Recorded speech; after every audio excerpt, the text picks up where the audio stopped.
Hello and welcome once again to the CGW Radio podcast. We are back, finally. Yay! Because we've been off for 2 weeks, and even just now today it looked like we weren't going to do it again because of technical difficulties. Because that's what all our problems are, right, guys? Mm-hmm. Strictly technical. Technical problems. As usual, we'll let the gang introduce themselves, starting with you, sir. Hi, I'm Shawn. The other Shawn, CGW Previews Editor. Right. Actually, before we go on, we realize now that's a problem. People don't know Shawn from Shawn. Right. What are we going to do about that? Here's a quick voice check. Hi, I'm Shawn. Hi, I'm the other Shawn. I'm S-E-A-N. It's really distinct, isn't it? If they knew the spellings, they would know you are two different guys. Yeah. Right, but that's really hard. You could call me Cian, but I don't really like Cian? that. Yeah. How about Dingo? Dingo? It's from the past. What is is that an old nickname, Dingo? That's an old nickname of That's his. his Okay. GamePro alias. Yeah, my handle at Dingo. GamePro was I was not- Fart of War on GamePro. Fart of War. Okay, I was going to say Dingo wasn't dignified, but Fart of War. That's dignity. All right, and also with us? Ryan. Yay! And Darren. Yay. Yay! All right, so we've got Shawn, Ryan, and Darren, and me. And we're here, and we're sorry we haven't been around for a couple of weeks. We tried 2 weeks ago, didn't we? We were actually sitting here with our headphones on, ready to record. Even had a special guest. We had a special guest from Blizzard, or ex from Blizzard, actually. Ex-Blizzard. Not Blizzard anymore. But the equipment failed us. And then last week we were just lame. Last week's our fault. Yeah. Well, our normal time we were gone because of the holiday. The holiday. And then, All right, I blame our forefathers. It was their fault. Everything. For freeing us from England. Okay, so we're here. We're sorry. We'll stay here. We'll keep recording regularly. And now that we've had 2 weeks to go by, that means we have a lot to talk about, don't we? We should. So. We sure do. Some of us have been out, though. Shawn/Scene was on vacation, and then I was in Germany for the cover story we're working on now. Right. So, That's well, I guess I could say it was game time. I was playing Crisis, but not so much time to be playing games here. Yeah, I didn't touch a computer while I was gone. But great. You guys are useless. I know I'm lame. All right, you should detach. So we come back after 2 weeks, and you come on to say you haven't been playing games? Well, after that next week I did. Okay. And what did you play the following week? That's when I downloaded the Prey demo. Tried that out. See, now we're talking. And? I liked it. I had no expectations whatsoever for it. Yeah. But the portal stuff was cool, and the anti-gravity stuff was cool. It's going to be very interesting to see how this game does. Yeah, it was like there were three things. Then the spirit walking. It was all like three things that were like, hey, these are kind of things I haven't really seen in first-person shooters that could be used to grand effect. But what I want to know is, we'll see. Did this stuff exist way back in the original design of this game? Like, if Prey had come out in 1998, would it have had the spirit walking and the portal stuff, or is this like all response to newer FPSs? Well, the portal stuff, the portal stuff was there. Obviously, that was the big deal around it the first time around. Yeah. But I think like the spirit walking and all that stuff was kind of like when they reinvented the game, when Human Head started work on it. Yeah.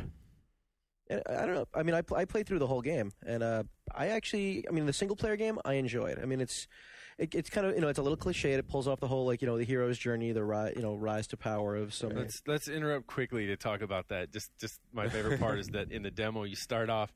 Yeah, let's get into Here this. we go. Okay. Grandpappy's message is we need to be true to our culture and our heritage. So you look around you, and you've got Judas Priest on a jukebox. You've got gambling machines, and the first thing Grandpa does. And then Grandpa's swigging firewater as he's admonishing you. And then you grab a wrench to your roots. So you grab a wrench and batter some white trash. I mean, is that so? What we're referring to, if you haven't seen this, is the protagonist of the game is a Native American. That's right. Isn't his name Tommy Hawk? No, it's like isn't it a delicious pun? Isn't it Tommy Tobodi, and Tobodi is Cherokee for hawk? Well, pretty much. That's ostensibly his name is Tommy Hawk. But at least no mere coincidence. Exactly. At least they make you work for it now, though. Work for the racism. The hard part is that said, like that's actually a cool scene when you're starting off the game and you're like at first, all right, Grandpa's drinking firewater, Judas Priest on the jukebox, and I'm playing whatever 5-card draw. On the 5-card draw. But then you're like, wait a minute, I'm playing 5-card draw in a shooter. I got Judas Priest, Hearts up next. and I'm drinking. And Grandpappy's drinking firewater. Like, I don't know. This is what I do in real life. So it's not a stereotype. It's actually a good time. It's kind of a good time. I was racking up the score on Rune Man. It's a really odd way to start the game. It is the first 60 seconds of the game where you encounter all this stuff, and I was playing it going, do I want to play this any further? This is already kind of like... Yeah. I mean, that's intentions later aside and what they may have done like with the character eventually in the game. That's the first 60 seconds of the game. Right. And if you're at all sensitive to that kind of stuff... I don't know if I was extra sensitive that day, but in my head I was just like, I can't believe Grandpa just walked over and got a drink. At least that they establish some context helps make the otherworldly stuff seem all the more otherworldly, because if you just started off like in the during spaceship, the abduction... I mean, you'd be like, oh, here's Quake 4 again, because, immediately it's guys on the... But then think of the million different ways they could have started it. It could have been on regular old Earth for the first 5 minutes, but he could have been anywhere. He could have been sitting at a diner with a cheeseburger. He didn't have to be in a bar with gambling machines. And I mean, it's all stuff that, like, they had, how long, 10 years they were working on this? Yeah, I mean, he could have been in a bookstore reading Proust. Maybe this isn't he could have been, It's true. And his name didn't have to be Tommy Hawk, So they made some kind of weird decisions. They're entry barriers, I call them. Yeah. But after that, it's once you get the other entry barrier is it does seem immediately like Quake 4, because you're like, hey, people are getting strong. Right, the people. Right, that's kind of a weird thing. But then once you start getting into the gameplay mechanics, that's when it started to make me go, yeah, maybe I do want this game. And the people mover too was a combination of both of the Quake 4 people mover stuff, and then also from Half-Life 2. Yeah. And it's so elaborate, weren't you asking? Like, the ultimate end is to, like, basically run, like, a spike through someone's chest, but, like, instead, they give you a good, 2 miles of track, like it's Cedar Point or Sandusky or something, Yeah, it made no sense to me. You're following these people who are these poor humans who have been, captured by the aliens, and they're going along this conveyor belt. And you're winding your way through this entire level. It gets to the end, and they just get like a spike through their chest. Why didn't they just put a bullet in their head in the first second? Why did they have to wind them all around? Because that conveyor belt must have been expensive for them to put in their spspaceship. You gotta justify it now. It was a humanitarian end, because it was like, instead of cruel and unusual punishment, you get Mr. Toad's Wild Ride, and then. So it was kind of like the train ride in World War II. In Nazi Germany. I'm sorry. Nice. That's bad. That's actually like something that Adam Carolla was just saying on his show the other day, but we won't go there. I might need to bleep that out. We'll work on it later. Holocaust jokes, not funny. About 7 minutes and 30 seconds. Okay, remember that. Mark that. So, well, anyway, so if you just heard a curious erasure sound or whatever, and you're listening. That's why. It's because of my Holocaust joke. Yeah, because it's hilarious. But in general, so we're all sort of like and pray despite this sort of vaguely racist opening segment. You're lucky I continued to play it, because it was cool after I got past like my mental block with it. That whole Escher like first level, that is amazing, I thought. I really hadn't played anything like that. Mm-hmm. That kind of anti-gravity stuff. Darren can answer is if that stays fresh, and if they do enough, if they iterate enough on it, so that it's not like, because I mean, imagine if you're doing that for 6 hours and if you're not twisting it, it's gonna. Well, I mean, it's obviously it's a gimmick they play with in different degrees. There's like these targets you hit, and once you hit them, it reorients the gravity of a room you're in. Mm-hmm. Right. So you're on that area, so that you're the wall that you shot is now the floor. But does that stay fresh later on? But the thing is, they take advantage of it in different ways later on. So I mean, like you'll be walking on a platform, and these guys materialize and dematerialize, and they'll appear on the wall, but it'll be like their ground. Right. So you're kind of like you'll throw a grenade, and it all of a sudden shifts to the right.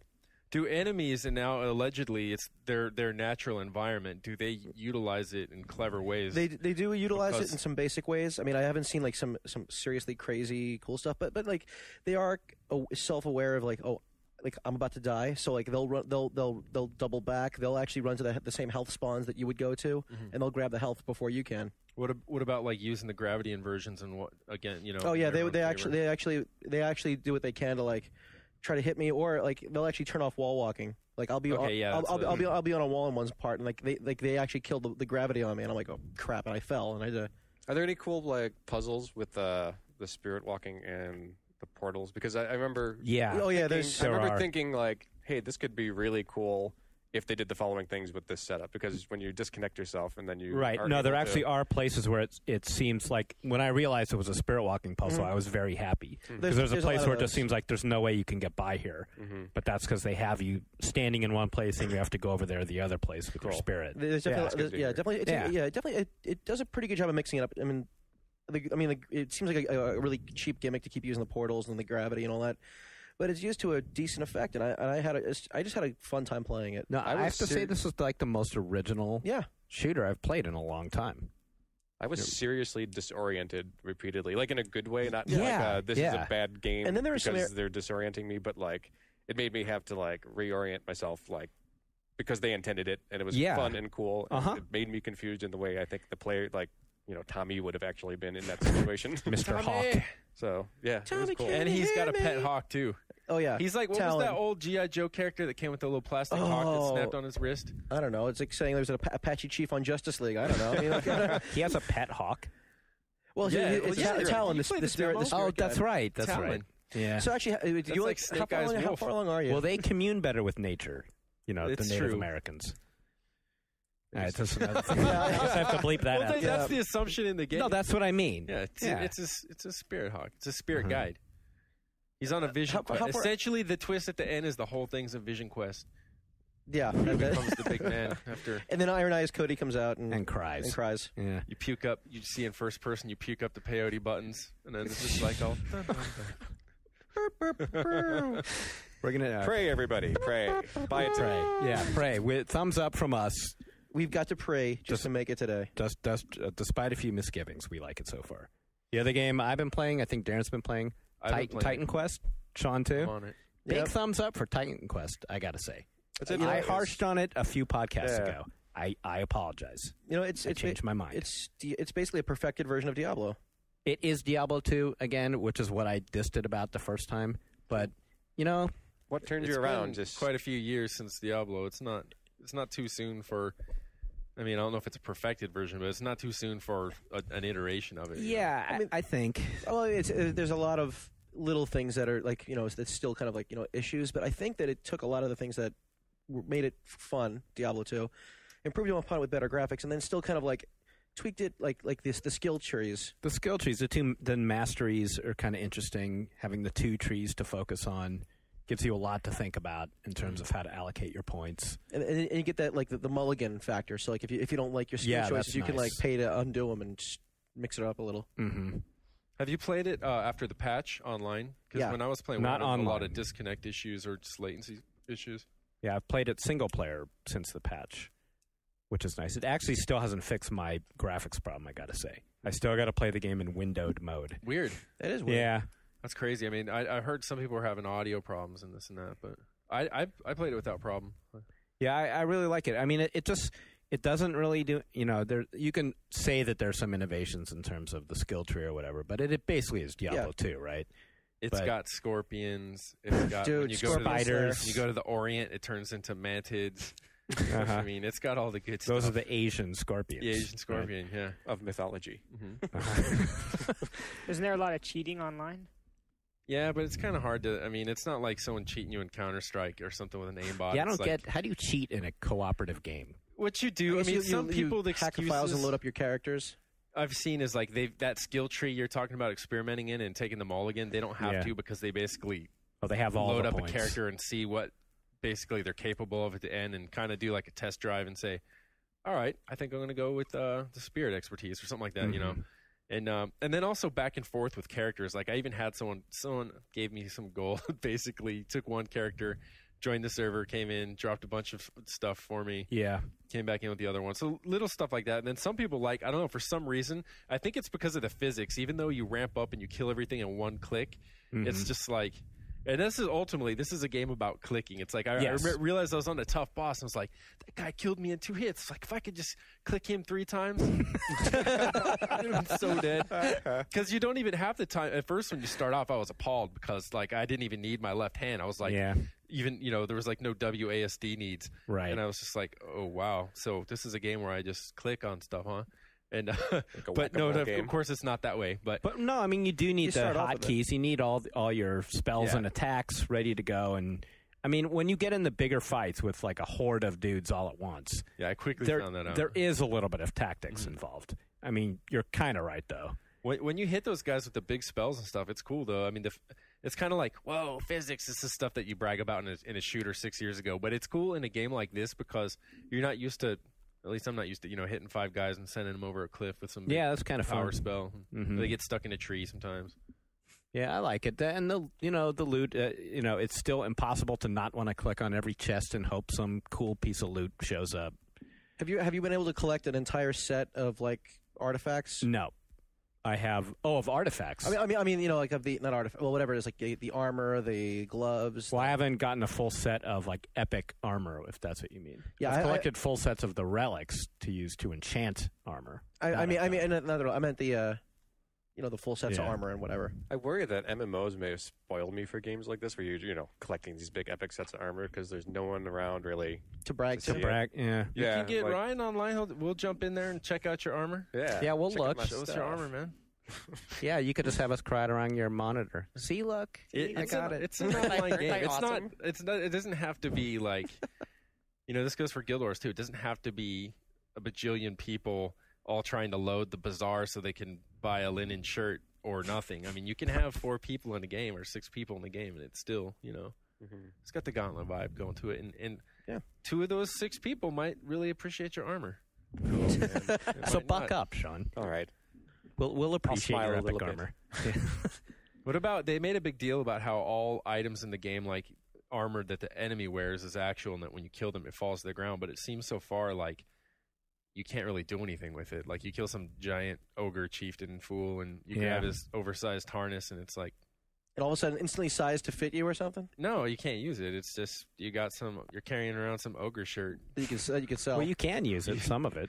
Yeah, you could just sell it. Use it as a beach towel or something. To me, there's way too much money and there's way too much loot in the game. Like, I haven't had money problems in forever. I could buy whatever. Yeah, I got well over $1 million, and I'm like, wow, I have no concept of money. And all the white armor now, I just leave on the ground. I don't even loot that stuff. I only take anything yellow. So is it not challenging because of that, or is it? That's still challenging. It still is. I mean, the bigger fights are still challenging, and there's still that drive to want to get the cool loot. So what's preventing you from being like super uber is that you can't buy all of the great armor, or you inflation. Can't buy infinite health. Just think about inflation. That's the best way to put it. You get a lot of gold, but suddenly it costs a lot of gold to get the cool magic stuff. We need to play this multiplayer as a group. And we should make a map. We should design a campaign that we can share with people. I'm actually working on that.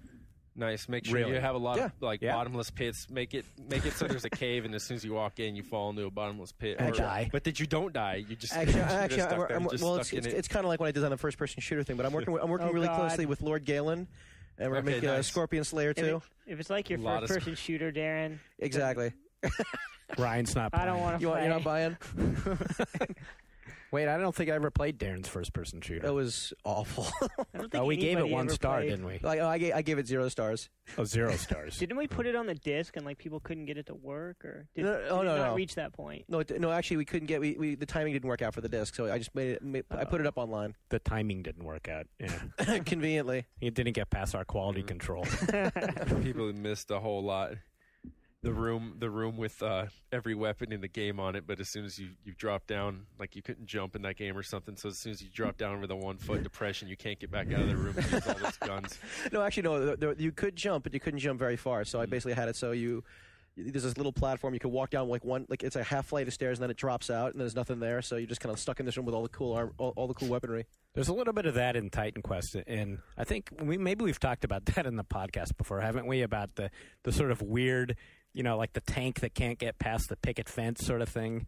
In Titan Quest, there's a little bit of you come upon these 1-foot high ridges that your character can't jump up. Yeah, the artificial barriers. Yeah. Mm-hmm. I thought you were going to talk about last time you were passing by and you were complaining about how some guy needed you to clear out some scorpions so he could take the path to the next town, and then you'd do it and you'd come back and he'd still be there, and you'd be like, I cleaned all the scorpions. Yeah, that annoyed me. Yeah, there's one quest early on in Titan Quest where, there's this old dude standing by the side of the road with his cows.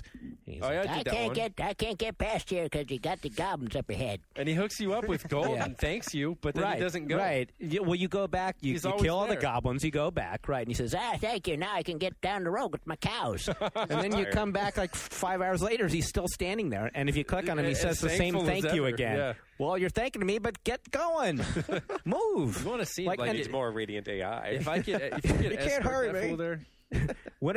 How hard would it have been for the think of what it would do for the narrative. If you saw that guy in that town, and every time you saw him with his cows in the stall, you'd be like, he's there, they're alive, but for me, but for my intervention. That's right. And maybe he could tell some of the other townsfolk, I helped him get his cows to town. That make you feel good, Shawn? Yeah. That's such a little detail, but like that's totally the kind of thing that when you're playing just breaks immersion for you. Kind of. I mean, I'm sort of kidding, but I'm sort of not. Yeah. That's the kind of stuff they have in Oblivion. Shooting spells and chopping at him. Because then it just makes it feel that much more artificial. Mm-hmm. He's just going to be standing there forever. It's just a theme park. He doesn't exist for real. There's not really an old man in the road. That's the rad thing we're saying. Like if they do make that World of Warcraft movie, there's going to be a bunch of heroes in a line, and you'll see, before the climatic battle at the end, and they fight the dragon, you'll see a bunch of people just killing it. Yeah. And then the rest, all right, guys, we're up. That would have to be the very last scene of the WoW movie. Yeah. Everyone monster respawning. It's weird. We kind of get over that, though, don't you? I mean, at this point, that doesn't bother me in MMO anymore. Yeah, I can't even. I've tried to think about how else they could possibly do it and still make it an MMO, and I can't think of any way, and obviously no one else can. So I just remember one time, a long time ago, WoW, a bunch of us who were online, we didn't know each other. It was just in general chat where we're having this sort of meta discussion about who's the guy you kill in Goldshire. It's like Van Cleef or something. Oh, in Dead Mines? Van Cleef, yeah. Dead Mines, that's right. On top of the pirate. And somebody said in general, there was a group looking for a group to kill Van Cleef. Mm-hmm. And somebody said, man, poor Van Cleef, that dude's been killed 40 times today already. Yeah. And everyone just talked about, That's it's existence. But what can they do? He can't die forever. Yeah, it's just kind of like Disney World. You kind of accept that there's other people going to go on the Indiana Jones adventure when you're done. Right. And they will get the gold too. Yeah. And it's fun, and you kind of deal with that. And that's why something like Oblivion works, because you're actually affecting the world, and there isn't someone coming along, even though there's a lot of similar gameplay mechanics, and you're I'm still in an open-ended RPG world. There's no one's going to come around and do what you just did. Yeah, and the quests that you solve too, though. I mean, but the quests do end, and they do have consequences, right? But sometimes it's you pick some dude's pocket or something, and then all of a sudden he turns around on the next guy, howdy neighbor, and then you punch him in the face, and he's upset for a second, and come back. Yeah, there's still some of that. Never mind. So did you kill Van Cleef? I did. Of course, with prejudice. All right. Any noob can kill Van Cleef. Yeah, Ryan. Oh, jeez. Maybe not you. Talking like that, I'm gonna. You can't kill Van Cleef in Guild Wars, though. Ooh. Are you still playing Guild Wars, by the way? Yeah. We have to do this every week. the Guild Wars check. How many hours? 3 times because we missed 2. How many hours now? I think the character that I've been playing, my ranger. I think I just broke 200 hours. It's 200 something at this point. Wow, 200 hours of your life gone. Or maybe, God, when I wrote the review, it was 172 hours, and that was nearly a month ago. So you've only played 30 hours? It's got to be up in the high 200s. Okay. I just broke 1 million experience with him. Oh, bravo. So I'm awesome. Your mom is proud. I just broke 1 million on Van Cleef. Yeah, do you think if your mom heard that, would she be proud? My son. She has 1 million XP now. All this talk is shameful. Wow. He won't even answer me. I'm sorry, Ryan. Well, give us some more, at least if we're talking Guild Wars. Give us something really incriminating. I mean, something for the folks out there listening. Drop a pearl of wisdom. What have you done in that game where you stopped and said to yourself, I can't let anyone find out about this. And then now's your chance to let them all find out. Or the opposite. Something you want everyone to know. I was such a badass tonight because I did. I've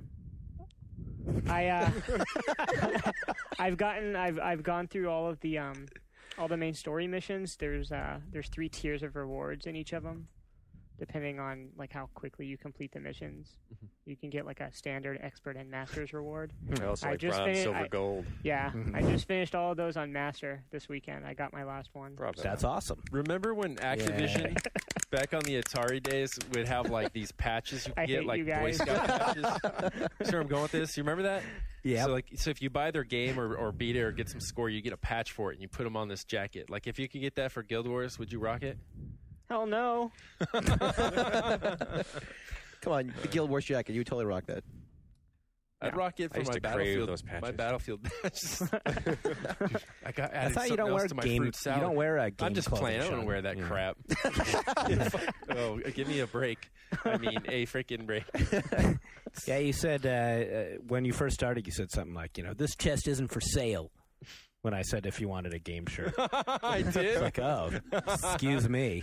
Working free as a walking billboard. Mine is. I just try not to, wear name brands like that. Nah, I hear you. Oh, so it's not just gaming? No, it's not just gaming. I mean, it's like, I don't know. It's like people got to pay for advertising. No, I know. They're always just kind of like my undershirts, like under this. But I got a black button-down shirt I'm going to strip for the podcast here. Ooh, yeah. Yeah. Oh, see? Bethesda. Yes. No. It's not as bad as like if you're wearing a NASCAR jacket where you're like pimping Nabisco and Oreo and Pepsi and Walmart and. I saw some guy I was at a cafe in San Francisco. This guy's wearing like a leather Bud Light jacket. It's nice. That's nice. What the hell? Well, proud of your leather and Bud Light. Beer. There's some guy. I take the train. That's like a silk Boone's Farm sweater. So. I take the train to and from work every day, and there's this guy that's always on the train when I go home, and he's always wearing like this Star Wars leather jacket with like Darth Maul on the back. Oh man! And like his Indiana Jones shirts. Is it leather or is it one of those? Yeah, it's leather. Those pseudo silk polyester ones where they've got it's like the print everywhere on it. So like they'll have some Dungeons and Dragons dragon like breathing fire down the sleeves and all in the belly. Hey Ryan, isn't it like our demographic? What if the guy's listening to us on the podcast as you're describing him on the train home? I hope he doesn't recognize me. No, we just want to say that you're cool. Send us that jacket to burn and we'll give you some free games. No, we think you're cool, sir. Yeah, if you're listening. If you're not, you're a jackass. Darth Maul. Buy some real clothes. At least put Darth Vader on it. Ryan, I was just noticing he's wearing a shirt that says "Strictly for my ninjas," but there's irony in that though. Like the Darth Maul, like the guy is strict. I mean, well, maybe you're like, dude, these are my ninjas. These are ninjas. But the Darth Maul guy is like, that's probably the most significant addition to the Star Wars Sith gallery, Rogues gallery since, I don't know. You think he's funny?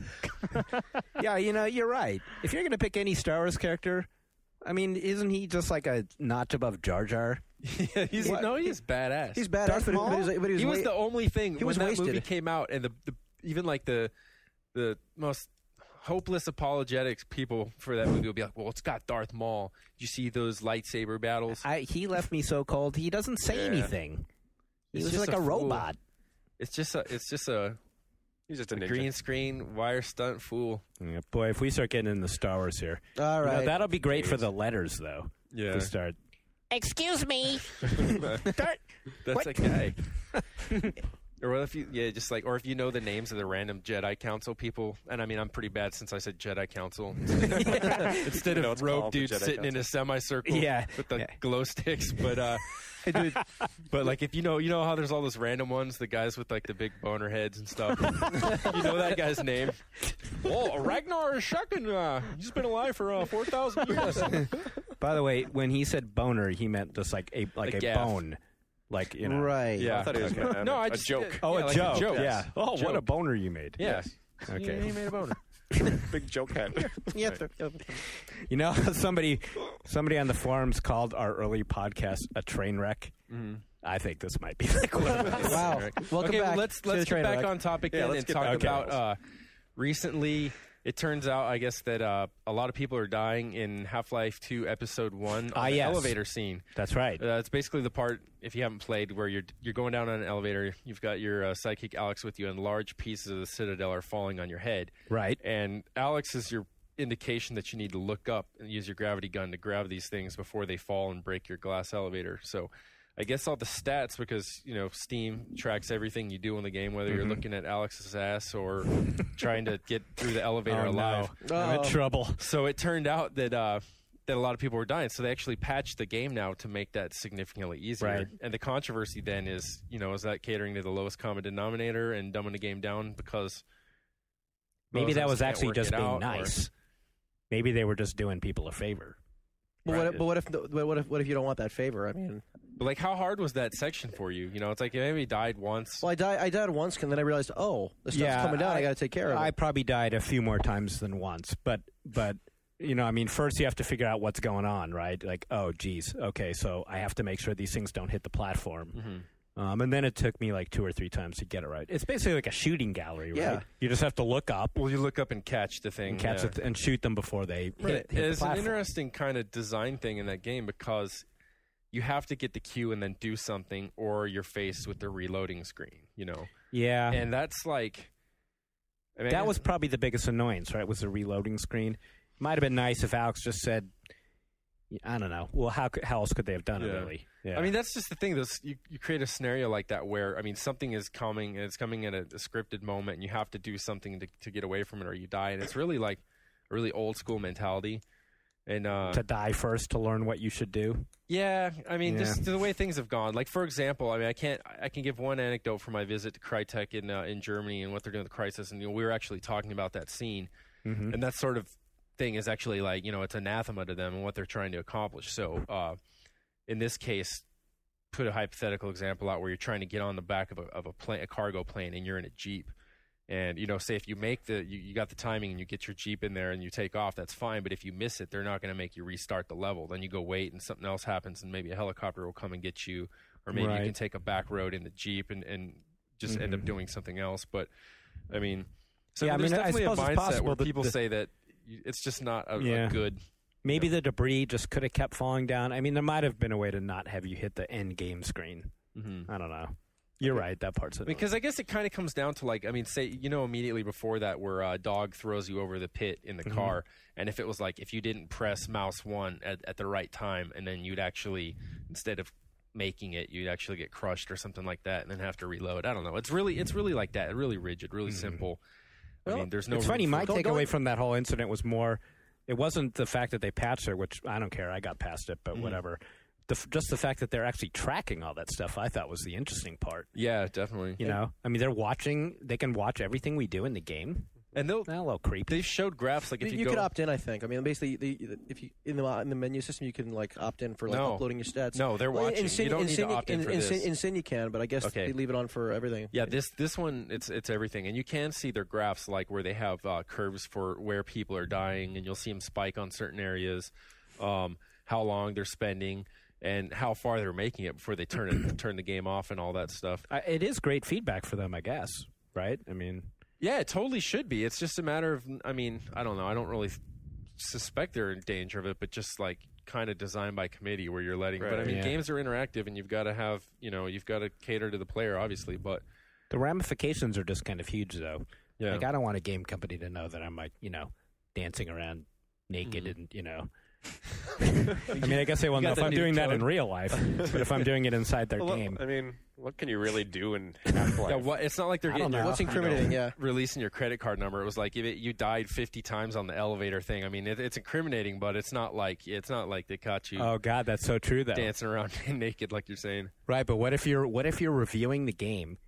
And that's the rad part. That's kind of cool, isn't it? Yeah, because you review the game and you give it a lame score, say, and they say, "Hey, you know what? We know from watching you only played for half an hour, dude." Right.